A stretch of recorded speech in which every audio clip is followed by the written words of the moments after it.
దాచేపల్లి పట్టణంలో గురజాల శాసనసభ్యులు కాసు మహేష్ రెడ్డి, పార్లమెంట్ అభ్యర్థి అనిల్ కుమార్ యాదవ్ ఎన్నికల ప్రచార కార్యక్రమం నిర్వహించారు. ముందుగా పట్టణంలోని కారంపూడి రోడ్ నుండి జమ్మిచెట్టు సెంటర్ వరకు భారీ ర్యాలీగా బయలుదేరి ప్రతి ఒక్కరిని ఆప్యాయంగా పలకరించారు. ఈ సందర్భంగా ఎమ్మెల్యే కాసు మహేష్ రెడ్డి మాట్లాడుతూ, గతంలో ఎమ్మెల్యేగా పనిచేసిన ఎరపతినేని నియోజకవర్గంలో ఒక్క మంచి పని కూడా చేయలేదు అని, ఎరపతినేనిని నమ్మి ఓట్లు వేసి గెలిపిస్తే ఇంటికి ఒక్క గ్యాస్ సిలిండర్ ఇస్తా అని మాయమాటలు చెప్పి ప్రజలను మోసం చేస్తున్నారు అని అన్నారు. వైఎస్ఆర్సీపీ ప్రభుత్వంలో ప్రతి ఇంట్లో చేసిన మంచిని మేలుని గుర్తుంచుకుని తమకు ఓట్లు వేయాలని ఆయన అన్నారు.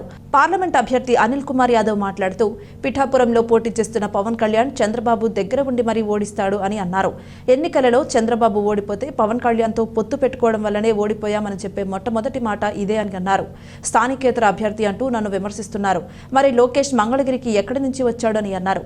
మనసు మంచిదే ఉండాలి కానీ ప్రాంతాల పట్టింపు ఉండదు అని, ఇతర ప్రాంతాలకు చెందిన అనేక మంది నేతలు ప్రాతినిధ్యం వహించే చోట అభివృద్ధి చేశారని, బీసీలకు సీటు ఇస్తాను అంటే పార్టీ మారిన ఎంపీసీ కృష్ణదేవరాయలు ఏ సామాజిక న్యాయం పాటిస్తారని అన్నారు. నేను అన్నగా భావించే జంగా కృష్ణమూర్తి నా ఓటమిని కోరుకుని టీడీపీలోకి పోవడం నన్ను బాధించింది అని, వైసీపీలో ఉన్నప్పుడు జంగా కృష్ణమూర్తి మంచి స్థాయిలో ఉండాలని నేను కోరుకున్నానని, కాదని జంగా గుండె మీద చెయ్యి వేసి చెప్పగలరా అని అన్నారు. ఏది ఏమైనా రానున్న ఎన్నికల్లో వైఎస్ఆర్సీపీ పార్టీ వల్ల ప్రతి ఇంట్లో మంచి జరిగి ఉంది అనుకుంటే ఎంపీ అభ్యర్థిగా అనిల్ కుమార్ యాదవ్ను, ఎమ్మెల్యేగా కాసు మహేష్ రెడ్డిని అఖండ మెజారిటీతో గెలిపించాలని వారు కోరారు.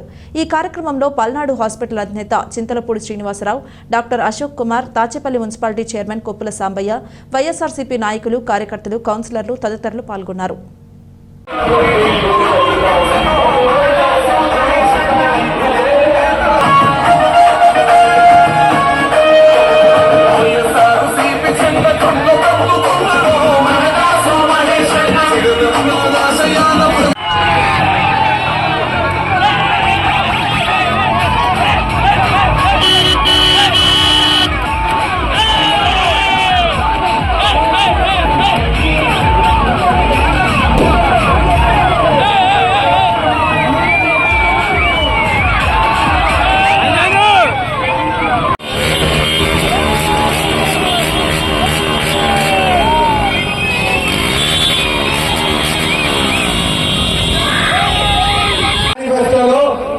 నియోజకవర్గాన్ని ఏం చేస్తాడు అంటే ఇంటికి ఒక గ్యాస్ ఇస్తానంట, ఒక గ్యాస్ సిలిండర్ 5 సంవత్సరాలు 60 నెలలు 5 సంవత్సరాలు 60 నెలల్లో ఒక గ్యాస్ సిలిండర్ ఇస్తా అంట.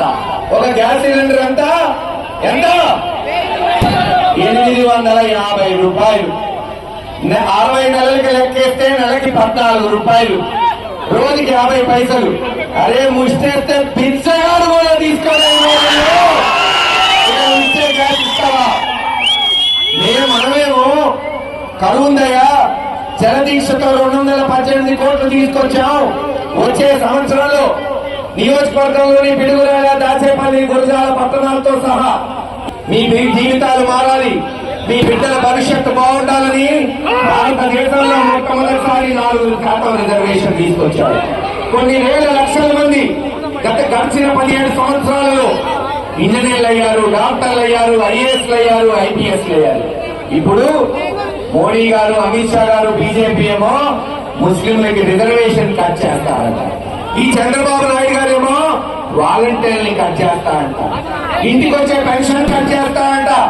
అందుకే చెప్తున్నా, ఆంధ్ర రాష్ట్ర ఓటర్ల హాస్పిటల్ 1947 నుంచి 2019 వరకు అంటే 72 సంవత్సరాలు 1,00,000 జనాభా ఉన్న దాచేపల్లిలో ఒకే ఒక్క ప్రాథమిక ఆరోగ్య కేంద్రం, 6 పడకల హాస్పిటల్ 1980లో బ్రహ్మాందర్ రెడ్డి గారు ఎంపీగా ఉన్నప్పుడు కట్టిన హాస్పిటల్.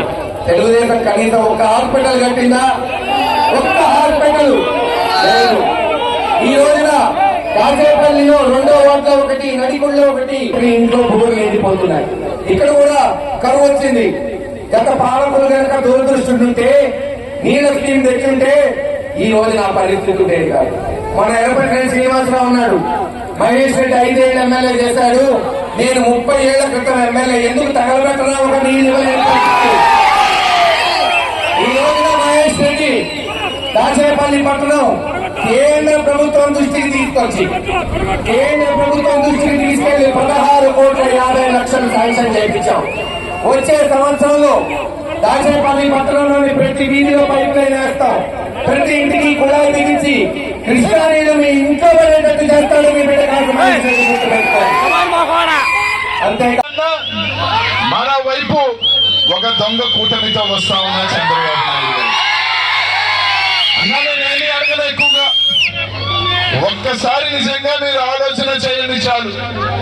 ఈ 5 సంవత్సరాల్లో మీకు మంచి జరుగుంటే, మీ ప్రాంతం అభివృద్ధి జరుగుంటే జగనన్నకి అండగా నిలబడని మాత్రం అడుగుతా ఉన్నా.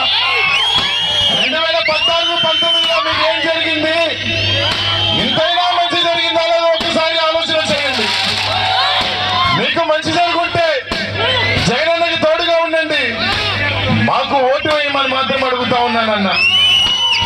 ఈరోజు జగనన్న చెప్తా ఉన్నాడు, నా వల్ల మంచి జరుగుంటే అండగా ఉండాలని చెప్పి ఆ దేవుడు ఉన్నాడు, నా ముందు ప్రజలు ఉన్నారు. జగన్మోహన్ గారు వస్తా ఉంటే చంద్రబాబు నాయుడు గారు ఈ రాష్ట్రంలో ప్రజల్ని నమ్ముకోవాలా, పొత్తుల్ని నమ్ముకొని వస్తా ఉన్నాడు. ఆ పొత్తులకి కూడా మొత్తం కట్టకట్టుకుని బుద్ధి చెప్పాల్సిన టైము ఇంకా కేవలం 3 రోజులే ఉందని చెప్పి తెలియజేస్తా ఉన్నానన్న.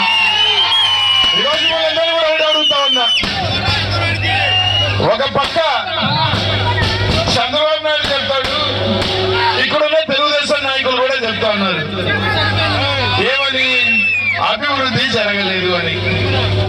ఇక అందరూ గమనించాల్సిందల్లా ఏంటంటే, మా సోదరుడు 2019లో ఎంపీగా పోటీ చేసిన, వైఎస్ఆర్ కాంగ్రెస్ పార్టీ ఎంపీగా పోటీ చేసిన గెలిచిన సోదరుడు 2024లో తెలుగుదేశం పార్టీలో ఇప్పుడు పోటీ చేసిన సోదరుడు ఒక పాంప్లెట్ పంచుతున్నాడు. మీరు చూశారో లేదో?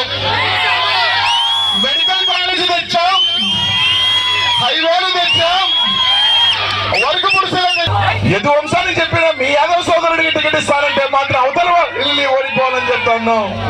ఆ భగవంతుడు ఉన్నాడు, కిందన్న ప్రజలు ఉన్నాడు, అన్ని చూస్తా ఉన్నారు అని చెప్తే ఒక మాట అన్నారు, అయ్యా అనిల్ కుమార్ యాదవ్ నీకు జంగా కృష్ణమూర్తి గారు ఇప్పుడే గుర్తొచ్చారా అని.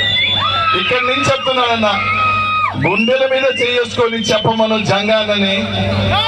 నేను ఈ పార్టీలో ఆయన బాగుండాలా, మంచి స్థాయికి పదవి ఉండాలని ఏ రోజు పైన చెప్పలేదా అని ఖచ్చితంగా ఒక్కసారి అడగమని జంగానని చెప్పమను.